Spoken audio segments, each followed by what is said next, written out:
네, 지금 전해드릴 밀착 카메라가 끝나면 곧바로 뉴스룸 2부에서 긴급 토론이 이어집니다. 일산 스튜디오에 가 있는 손석희 앵커의 진행으로 조국 장관과 검찰 수사 어떻게 봐야 하나라는 주제를 놓고 김종민 더불어민주당 의원과 주호영 자유한국당 의원 그리고 유시민 노무현 재단 이사장과 박형준 교수가 토론합니다. 많은 시청 바랍니다.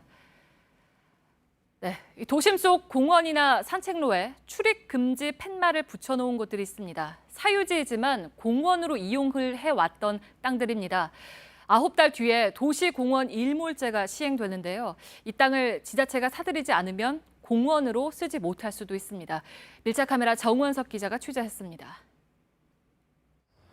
서울 서초구에 있는 서리풀 공원입니다. 서초동에서 방배동으로 이어지는 이 산책로를 그동안 주민들이 즐겨 찾아왔는데요.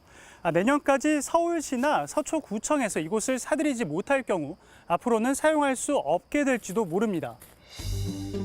이 산책로의 대부분은 사유지입니다.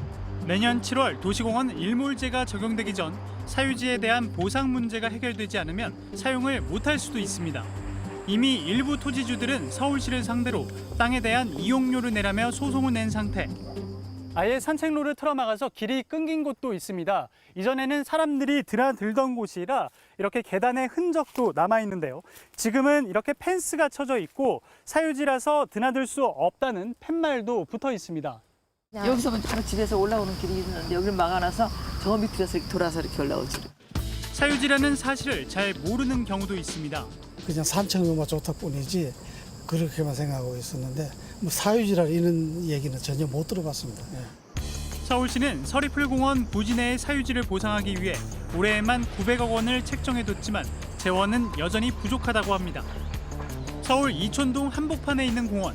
이곳 역시 사유지인데 땅 소유주가 사용료를 내라며 이곳 파출소를 상대로 소송을 내기도 했습니다. 이쪽에 이촌동 구역을 관할하는 파출소가 있고 옆에는 어린이 놀이터를 포함한 작은 공원이 있는데요. 원래는 국공유지였지만 지금은 사유지입니다. 이촌동 상권의 자리를 잡고 있다 보니까 매입하기에는 큰 돈이 들어갈 수밖에 없습니다. 2007년 한 법조인이 40억여 원에 사들였는데 지금은 가격이 크게 오른 것으로 전해집니다. 주민들은 파출소가 없어지지 않을까 걱정합니다. 안정감이 되고요. 저도 몇 번 안 좋은 일 있을 때 연락하고 이래서 든든한 건 있어요. 언제든지 119보다 빨리 올 수 있겠구나라는 든든함은 좀 있지요. 미군부지로 쓰였던 한남 근린공원은 말만 공원이지 시민들에게 개방되진 않았습니다.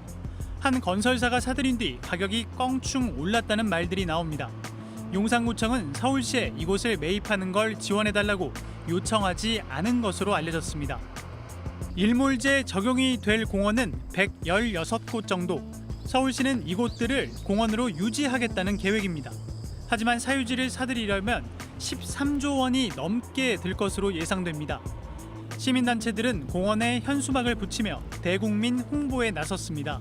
지금 이렇게 대한민국 공원을 없앤다고 그게 말이 안 되지. 정부에서 사더라도 그때는 깜짝 놀랐네. 어차피 계속 이용해 왔기 때문에 정부가 앞장서서 좀 보상을 하더라도 시민들 위해서 지금처럼 계속 유지했으면 좋지 않나 그런 생각이 드네요. 원래는 국공유지나 사유지 중에서도 임야나 전답 이런 곳들은 일몰제에 포함될 이유가 없었어요. 학교 부지를 가지고 헌법재판소에서 이게 판결을 내렸던 것인데 그 당시 국토부와 입법부에서 이 헌재 판결을 확대 해석해가지고 토지주들은 자신들의 땅에 대한 권리를 주장할 수 있기 때문에 협의가 필요합니다. 내년에 일몰제가 적용돼 기한을 넘겨버리면 어떤 공원은 이용할 수 없게 될지도 모릅니다.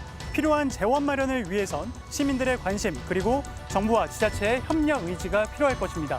이제 9개월밖에 남지 않았습니다. 밀착 카메라 정원석입니다.